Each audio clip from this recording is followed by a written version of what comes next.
Thank you for joining us and welcome to this fast chat on digital labour and unlocking new levels of productivity. I'm here in conversation with IBM. So hi, I'm Elspeth. I'm head of content for London Tech Week, and I'm here today with Doug Coombs, who is the business development leader for IBM. And today we're going to be hearing from Doug on how leaders are looking to increase business efficiency and the role of AI and automation in increasing workforce productivity. So I will dive in with the first question. So Doug, what emerging technologies do you expect to make the biggest impact on workforce productivity within the next 5 to 10 years? Hi, Elspeth. That's a brilliant question. And I only delay because 5 to 10 years is such a long time, right? Things are moving at such an incredible pace, and I think only going to get faster. So trying to predict that, I think, is really difficult. However, I think there are some things in the market today and some trends in the market today that we're seeing that I think is going to make an impact. I think this notion of digital assistants, not new, by the way. I think it's been around for a while, but I think the way that it's going to augment and help people, and more so, I think the culture of individuals will start to accept what the role of these digital assistants, or digis, sometimes we call them, are going to be. So I think all of a sudden, having someone sat beside you that's digital, that's going to help you do the work that you've got to do, I think it's going to become more comfortable for people and then use it. And then, of course, no self-respecting conversation in this world goes ahead without mentioning AI. I have a problem with AI. It means so many things to so many people. But the reality is that we are going to start seeing smart, intelligent capabilities being applied to the work that we have to do to help us do that work faster, more consistent, give us insights that we are just not capable of doing as human beings because we can't process that amount of data, or we can't do it at that speed, okay? Or we can't use the myriad of algorithms that are out there to come and help us draw the conclusions that we do. So I think, there are some key technologies today that I think will take that 5 to 10 years to come on stream and really be prevalent in terms of how they're going to affect the way that we work, but it's going to happen. Absolutely. And you just touched on it there, but how do you think employee experience has been affected so far by some of these emerging technologies? You just mentioned AI, for example. Yeah. How has it affected that kind of experience and workplace experience as well? I'll be negative for a second. I go out and see customers today and I see them interacting with their core line of business systems, whether that's to take orders or to expedite billing, or to understand inventories in supply chain, or take details of people when they're applying for something like an insurance policy, or opening a bank account, or some sort of government benefit somewhere. We haven't affected it very much.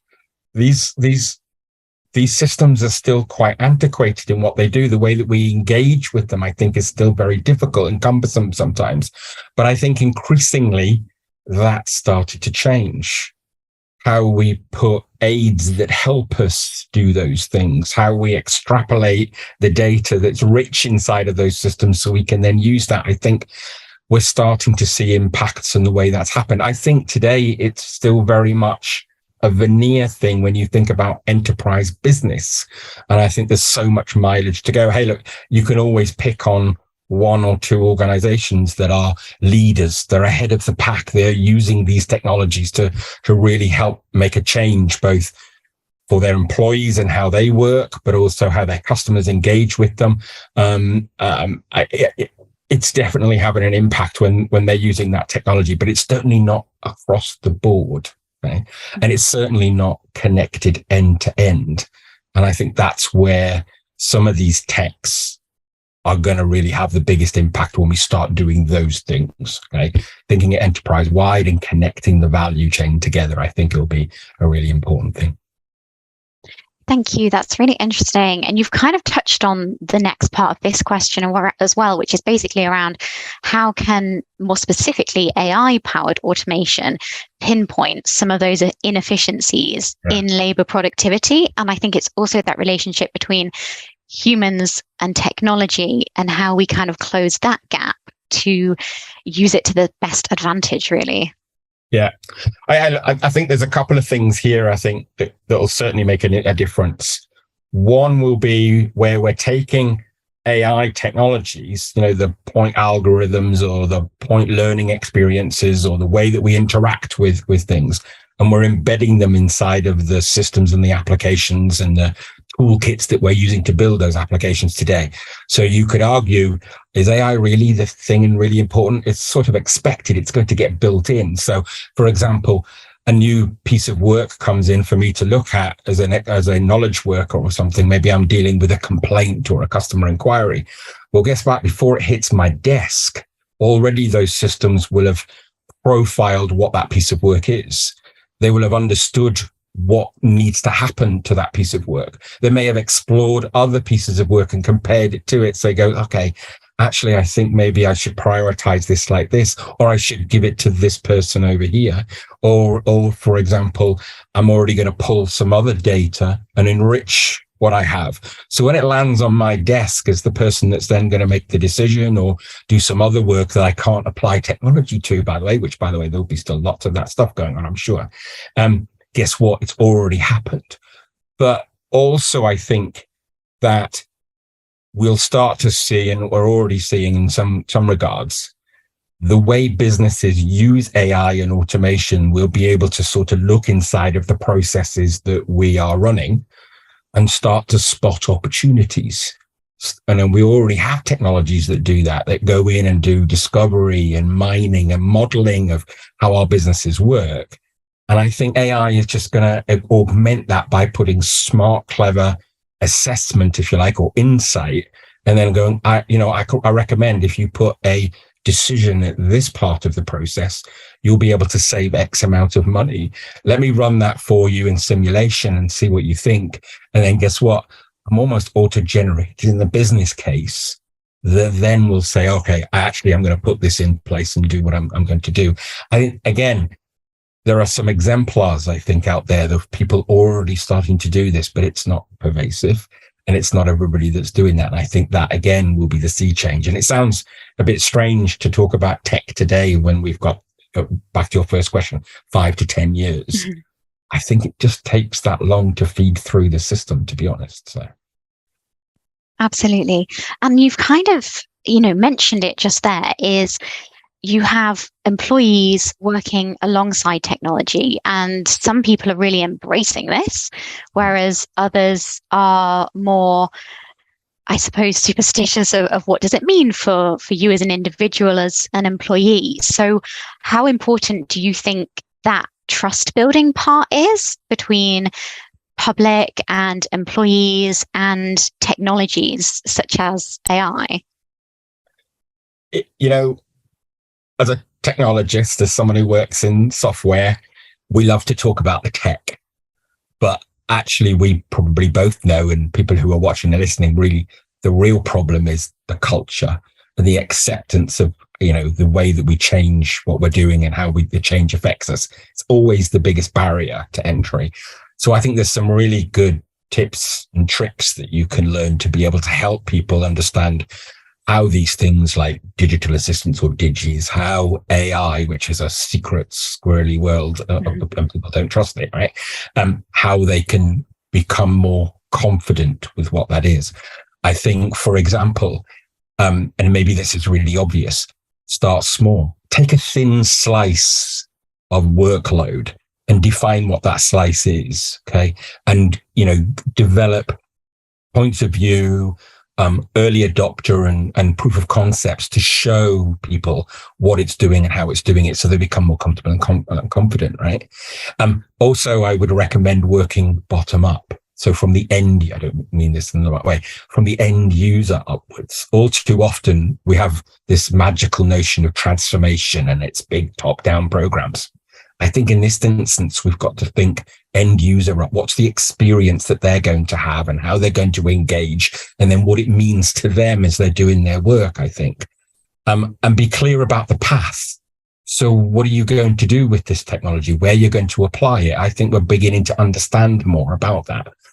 I'd also think about the type of thing you're applying this to, it's all too easy to go, oh, I know what, I will target the real manual work or the boring administrative work, and I'll apply technology to that and get rid of that because I should take it away from people so they can go focus on other things. I don't know. Some of this new technology, you're probably better off thinking about, how do I model high touch use cases? So yes, I've got technology that comes in as part of the value stream, but I'm still touching the employee, and the employee is still touching the work. Okay. So now you get a relationship and you see where that digital assistant helps you, but you're still in charge, if you like, or you're still orchestrating, coordinating the work. You're still doing those things that the tech's not doing.